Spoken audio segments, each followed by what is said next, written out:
Hi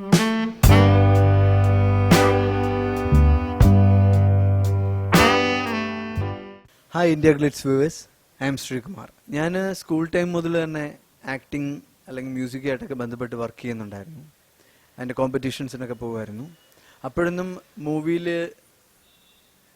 work ചെയ്യണം അല്ലെങ്കിൽ മൂവിയിൽ ആക്ട് ചെയ്യണം എന്നുള്ള ഒരു തിങ്കിങ് ഒന്നും ആ സമയത്തില്ലായിരുന്നു. സ്കൂൾ കാലഘട്ടം കഴിഞ്ഞിട്ടുമില്ലായിരുന്നു. കാര്യം നമ്മളിങ്ങനെ വർക്ക് ചെയ്തുകൊണ്ടിരിക്കുമ്പോൾ അല്ലെങ്കിൽ കോമ്പറ്റീഷൻസിനൊക്കെ പോകുമ്പോൾ ആരെങ്കിലും കണ്ട് വിളിക്കും, അങ്ങനെ അപ്രോച്ച് അങ്ങനെ അവർ വഴി മൂവിയിലേക്ക് എത്തും. അങ്ങനെയൊക്കെ ആയിരിക്കുന്നിരിക്കാം ചിന്ത. അപ്പം അങ്ങനെ സീരിയസ് ആയിട്ട് ഒരു മൂവിയിലേക്ക് വരണം എന്നുള്ള ഒരു ആഗ്രഹം അങ്ങനെയൊന്നുമില്ലായിരുന്നു. എത്തിപ്പെടും എന്നുള്ള ചിന്തയായിരുന്നു. പക്ഷേ ഒരു പല ചാനൽസിലെ കോമ്പറ്റീഷൻസിനൊക്കെ ഞാൻ പങ്കെടുത്തതിന് ശേഷം അതിൽ വിൻ ചെയ്യുകയും പിന്നെ മൂവീസിനോട് കൂടുതൽ ക്രേസ് തോന്നുകയും മൂവിയിലേക്ക് എൻട്രി കിട്ടുകയാണ് ഉണ്ടായിട്ടുള്ളത്. അങ്ങനെയാണ് ആ ഒരു പാഷൻ എന്ന് പറഞ്ഞൊരു സാധനം എന്നിലേക്ക് വന്നത്. മറിമായം പ്രോഗ്രാമിലേക്കുള്ള എൻട്രി അതിൻ്റെ ഡയറക്ടർ വഴി തന്നെയാണ്. അദ്ദേഹം നേരിട്ട് എന്നെ വിളിക്കുകയായിരുന്നു. അങ്ങനെയാണ് ഞാൻ ആ പ്രോഗ്രാമിലേക്ക് എൻട്രി ചെയ്തത്. ആ പ്രോഗ്രാം എനിക്കും എൻ്റെ ടീമിലുള്ള എല്ലാവർക്കും ഒരു വലിയൊരു സ്റ്റെപ്പ് തന്നെയായിരുന്നു, മൂവിയിലേക്കുള്ളൊരു സ്റ്റെപ്പ് തന്നെയായിരുന്നു. കാര്യം ആ ടീം മെമ്പേഴ്സ് അങ്ങനെയാണ്, അതിൻ്റെ ഡയറക്ടർ അങ്ങനെയാണ്, അദ്ദേഹം ഞങ്ങൾക്ക് തന്നിട്ടുള്ള ഫ്രീഡം അങ്ങനെയാണ്. ഒരു പല എക്സ്പെരിമെൻറ്റ്സും ഞങ്ങൾക്ക് ചെയ്യാൻ പറ്റുന്ന ഒരു വേദി കൂടിയാണ് മറിമായം എന്ന പ്രോഗ്രാം. അതിൻ്റെ റീച്ച് എന്ന് പറയുന്നത്, ഞാനൊരു സംഭവം പറയാം. കാര്യം ഞാൻ എറണാകുളത്ത് ഇറങ്ങിയിട്ട് സ്റ്റുഡിയോയിലേക്ക് പോകുന്ന സമയത്ത് റോഡിൽ പണി ചെയ്തുകൊണ്ടിരിക്കുന്ന കുറച്ച് ആളുകൾ ഉണ്ടായിരുന്നു.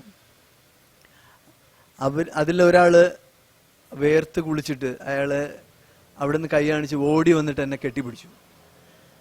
അത് സത്യം പറഞ്ഞാൽ ആ പ്രോഗ്രാമിൻ്റെ ഒരു റീച്ച് എത്രത്തോളമാണെന്ന് എനിക്ക് കാണിച്ചു തരികയായിരുന്നു. അല്ലെങ്കിൽ ആ പ്രോഗ്രാമിനെ അത്തരം ആൾക്കാർ വരെ എങ്ങനെയാണ് അതിനെ കാണുന്നത് എന്നുള്ളത് എനിക്ക് വ്യക്തമായിട്ട് മനസ്സിലായ ഒരു സംഭവമാണ്. അതുപോലെ തന്നെ ഇപ്പം ഈ തരത്തിലുള്ള ആൾക്കാരും അതിന് മേളിൽ വളരെ ഹയർ എഡ്യൂക്കേറ്റഡ് അല്ലെങ്കിൽ ഹയർ ലെവലിൽ വർക്ക് ചെയ്യുന്ന ആൾക്കാരും എല്ലാവരും ഒരേപോലെ കാണുന്ന ഒരു പ്രോഗ്രാമാണ്. അത് എല്ലാത്തരം ആൾക്കാരിലും ആ പ്രോഗ്രാം ഒത്തിരി നല്ല രീതിയിൽ റീച്ച് ചെയ്യുന്നുണ്ടെന്ന് അറിഞ്ഞതിൽ വളരെ സന്തോഷമുണ്ട്. ആദ്യമായിട്ട് ഞാൻ വർക്ക് ചെയ്ത മൂവിയാണ് ഡാം 999. അതിൻ്റെ ഡയറക്ടർ അദ്ദേഹമാണ് എന്നെ ആ മൂവിയിലേക്ക് വിളിച്ചതും. പക്ഷേ അതിലൊരു ചെറിയ ഒരു വേഷമായിരുന്നു. എങ്കിൽ കൂടി അതിൻ്റെ ഫസ്റ്റ് ട്രെയിലറിലൊക്കെ ഞാനും കൂടെ ഉണ്ടായിരുന്നു. വലിയൊരു സന്തോഷമായിരുന്നു ആ സമയത്ത്. അതിനുശേഷം കാണ്ഡഹാർ, അതുപോലെ ഒരുപാട് മൂവീസ് ഞാൻ ചെയ്തിരുന്നു. വളരെ ചെറിയ ചെറിയ വേഷങ്ങളായിരുന്നെങ്കിലും അത്യാവശ്യം ശ്രദ്ധിക്കപ്പെടുന്ന രീതിയിലുള്ള വേഷങ്ങൾ ചെയ്തു. പക്ഷേ മറിമായം പ്രോഗ്രാം വന്നതിന് ശേഷം അതിലൊരു ചിരിയുണ്ടല്ലോ, ആ ചിരിയെ യൂസ് ചെയ്ത് ഒരുപാട് മൂവീസ് പിന്നീട് വന്നിട്ടുണ്ടായിരുന്നു. അതായത് ചിരിച്ചുകൊണ്ട് ഒരിടത്ത് നിൽക്കുക, അല്ലെങ്കിൽ ചിരിച്ചുകൊണ്ട് അവിടെ നിന്ന് ഇങ്ങോട്ട് മൂവ് ചെയ്യുക, അതുപോലെ. അപ്പോൾ തന്നെ എനിക്ക് വളരെ ഇത് തോന്നി. കാര്യം നമ്മൾ ഈ ചെയ്തുകൊണ്ടിരിക്കുന്നത് തന്നെ, നമുക്ക് ഒരു ആക്ടറെ സംബന്ധിച്ച് എപ്പോഴും വ്യത്യസ്തമായിട്ടുള്ള വേഷങ്ങൾ ആഗ്രഹിക്കുന്നവരാണ്. അത് വന്നു ചേരുന്നതുമാണ്. നമുക്ക് പല പല വേഷങ്ങൾ ചെയ്യണമെന്ന് ആഗ്രഹിക്കാമെങ്കിലും നമുക്ക് കിട്ടിയായിരുന്നാലേ നമുക്കത് വർക്ക് ചെയ്യാൻ പറ്റുള്ളൂ, അല്ലേ? അപ്പോൾ ഞാൻ പിന്നീട് അത്തരം ചിരിക്കുന്ന വേഷങ്ങൾ ഞാൻ പരമാവധി ഒഴിവാക്കാൻ വേണ്ടിയിട്ട് ഒരു ശ്രമം എൻ്റെ ഭാഗത്തു നിന്നുണ്ടായിരുന്നു. അതുപോലെ തന്നെ ഇൻഡസ്ട്രിയിൽ ഉള്ള എൻ്റെ കുറച്ച് ഫ്രണ്ട്സും മൂവിയെ വളരെ സീരിയസ് ആയിട്ട് കാണുന്ന ആൾക്കാരും എന്നോട് പറഞ്ഞു, അത്തരം വേഷങ്ങൾ നീ ഒഴിവാക്കുന്നതാണ് നല്ലത് എന്ന് പറഞ്ഞു. പക്ഷെ നമ്മൾ ഒഴിവാക്കിയാൽ അത് ഒഴിഞ്ഞു പോകും, അത്രേ ഉള്ളൂ. പിന്നെ നമ്മളെ വേറെ ആരെങ്കിലും വിളിക്കണമെന്നില്ല. എങ്കിൽ കൂടി ഈ മറിമായം പ്രോഗ്രാം കണ്ടതിന് ശേഷം മാർട്ടിൻ പ്രക്കാട്ട് എന്ന് പറയുന്ന ഡയറക്ടർ എന്നെ വിളിക്കുകയും നമുക്ക് ലോയിഡ് ഫെർണാണ്ടസ് എന്ന് പറഞ്ഞ ഒരു ആംഗ്ലോ ഇന്ത്യൻ ക്യാരക്ടറിനെ നമുക്ക് ഇതിൽ ചെയ്യണം. അദ്ദേഹത്തിൻ്റെ നിർദ്ദേശപ്രകാരം വ്യത്യസ്തമായിട്ടുള്ള മട്ടാഞ്ചേരി സ്ലാങ് ആദ്യമായിട്ട് യൂസ് ചെയ്ത് ഞാൻ ചെയ്ത ക്യാരക്ടറാണ് ABCDയിലെ ലോയിഡ് ഫെർണാണ്ടസ്. അതിന് വേണ്ടിയിട്ട് ഞാൻ മട്ടാഞ്ചേരി ഭാഗത്ത് പോവുകയും അവിടെയുള്ള ആൾക്കാരുടെ സ്ലാങ് അല്ലെങ്കിൽ അവർ യൂസ് ചെയ്യുന്ന വേർഡിങ്സ് ഒക്കെ എങ്ങനെയാണെന്ന് മനസ്സിലാക്കിയിട്ടാണ് ഞാൻ ആ മൂവിയിൽ വർക്ക് ചെയ്തത്. അതുകൊണ്ട് തന്നെ അത് ഒത്തിരി പേരിലേക്ക് റീച്ച് ചെയ്തു. പിന്നീട് വന്ന ഒരു മൂവിയാണ് മെമ്മറീസ്. അതായത് ABCD കഴിഞ്ഞ 2-3 months കഴിഞ്ഞതിന് ശേഷം അത് ഡയറക്റ്റ് ചെയ്തത് ജിത്തു ജോസഫ് സാറ്. ആക്ച്വലി എൻ്റെ ക്ലൈമാക്സ് ഒക്കെ കഴിഞ്ഞ സമയത്താണ്, ക്ലൈമാക്സ് സീനൊക്കെ വർക്ക് ചെയ്ത് കഴിഞ്ഞതിന് ശേഷമാണ് എങ്ങനെയാണ് ജിത്തു സാർ എന്നിലേക്ക് ആ ക്യാരക്ടറിനെ എത്തിച്ചത് എന്നുള്ളത് എനിക്ക് മനസ്സിലായത്. കുട്ടേട്ടൻ, അതായത് വിജയരാഘവൻ, ആക്ടർ വിജയരാഘവൻ, അദ്ദേഹമാണ് എന്നെ ആ മൂവിയിലേക്ക് സജസ്റ്റ് ചെയ്തത്.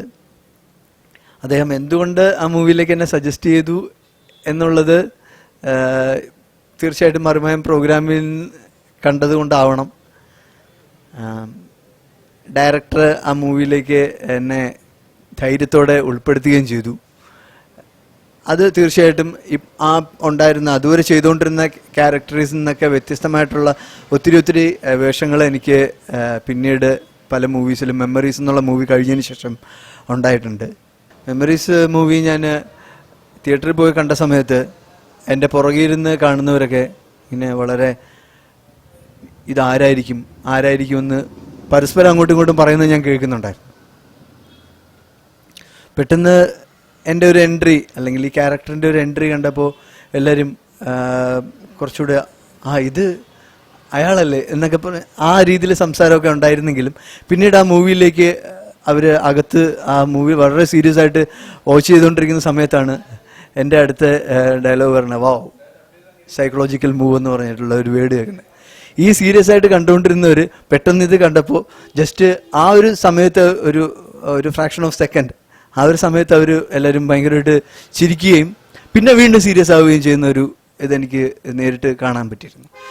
അപ്പോഴും ഞാൻ വിചാരിച്ചില്ല ഇങ്ങനെ ഒരു അത്രത്തോളം ഒരു ഹൈപ്പിലേക്ക് ആ ഒരു ക്യാരക്ടർ പോകുമെന്ന് ഞാൻ വിചാരിച്ചിരുന്നില്ല. പക്ഷെ എന്തോ ഭാഗ്യം കൊണ്ട് അത് എല്ലാവരിലേക്ക് എത്തുകയും പിന്നെ അത് സോഷ്യൽ മീഡിയയിലേക്ക് വന്നപ്പോൾ എനിക്ക് വളരെ സന്തോഷം തോന്നി. കാര്യം എല്ലാവരും ഫോട്ടോ, പല തരത്തിലുള്ള ഫോട്ടോസൊക്കെ ഇടുമ്പോഴത്തേക്ക് അതിൽ എഴുതിയിട്ടുണ്ടായിരുന്നു, എന്താ ചിരിപ്പിച്ചുകൊണ്ട് ലൈക്ക് മേടിക്കാനുള്ള സൈക്കോളജിക്കൽ മൂവ് എന്നൊക്കെ പറഞ്ഞിട്ട് വളരെ സന്തോഷം തോന്നിയിരുന്നു. ഞങ്ങളുടെ ഈ TV ഷോ ഞാൻ നേരത്തെ പറഞ്ഞതുപോലെ 2 ലെവലിലുള്ള ആൾക്കാരിലും റീച്ച് ചെയ്യുന്നു എന്നതിനേക്കാൾ ഉപരി കുട്ടികളിൽ കൂടെ ഇത് ചർച്ചാ വിഷയമാവുന്ന ഒരു പ്രോഗ്രാമാണ്. കുട്ടികളൊക്കെ വളരെ ആകാംക്ഷയോടുകൂടി കാണുന്നൊരു പ്രോഗ്രാമാണ് മറിമായം എന്ന പ്രോഗ്രാം.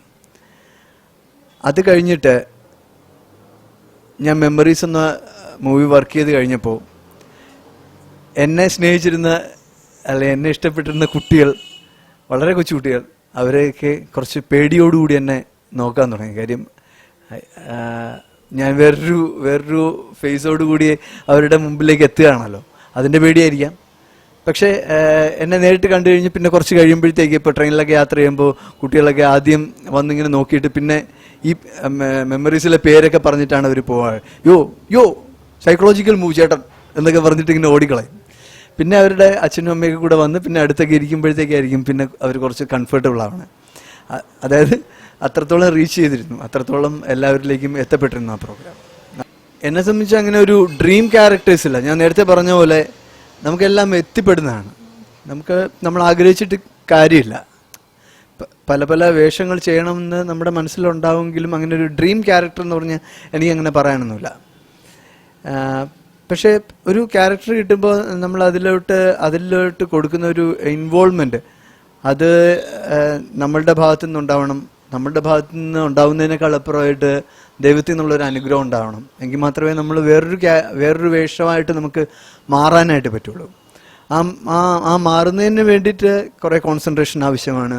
നമ്മുടെ കൂടെ നിൽക്കുന്ന ആൾക്കാരുടെ സപ്പോർട്ട് ആവശ്യമാണ്. ഡയറക്ടറുടെ അതിനേക്കാളുപരി ഡയറക്ടർ നമുക്ക് തരുന്ന ഇൻസ്ട്രക്ഷൻസ്, അതിനൊക്കെ ഒരുപാട് വാല്യൂസ് ഉണ്ട്. അതിനെ നമ്മൾ കാണണം. അങ്ങനെ ഒരുപാട് കാര്യങ്ങൾ നമ്മൾ ഇൻവോൾവ് ആയിരുന്നാൽ മാത്രമേ ആ ഒരു ക്യാരക്ടർ സക്സസ്ഫുൾ ആവുള്ളൂ എന്നാണ് ഞാൻ വിശ്വസിക്കുന്നത്. അപ്പോൾ അതിനു വേണ്ടിയിട്ട് എൻ്റെ ഭാഗത്തുനിന്ന് ആത്മാർത്ഥമായ ശ്രമം ഏത് സമയത്തും ഉണ്ടാവാറുണ്ട്. ഉണ്ടാവണേ എന്ന് ഞാൻ പ്രാർത്ഥിക്കുന്നു. ഇപ്പോൾ ഞാൻ വർക്ക് ചെയ്യുന്ന മൂവി ഹരം, വിനോദ് സുകുമാരൻ എഡിറ്റർ, അകലെ എന്ന മൂവിയുടെ എഡിറ്റർ അദ്ദേഹമാണ് ഈ മൂവിയുടെ ഡയറക്ടർ. പ്രൊഡ്യൂസ് ചെയ്യുന്നത് സുഗുവേട്ടനും സജിയേട്ടനുമാണ്. അതിന് ശേഷം വരുന്ന മൂവി കാട്ടുമാക്കാൻ എന്ന് പറഞ്ഞിട്ട് ഷലീൽ അദ്ദേഹമാണ് ഡയറക്റ്റ് ചെയ്യുന്നത്. അതിവിടെ എറണാകുളത്ത് ചെറായി ബീച്ചിന് അടുത്തായിട്ടാണ് അതിൻ്റെ ഷൂട്ടിംഗ് നടക്കുന്നത്. അതോടൊപ്പം തന്നെ ദിലീപേട്ടൻ്റെ മര്യാദരാമൻ എന്ന മൂവി പളനി ഭാഗത്ത് നടക്കുന്നുണ്ട്, അതിലും വർക്ക് ചെയ്യുന്നു. ഇതാണ് ഇപ്പോൾ വർക്ക് ചെയ്യുന്ന മൂവീസ്. ഒരുപാട് സന്തോഷമുണ്ട്. ഇത്രയും നാളും പ്രിയപ്പെട്ട പ്രേക്ഷകർ നൽകിയ സപ്പോർട്ട് തുടർന്നും അങ്ങോട്ടുണ്ടാവണം. നന്ദി.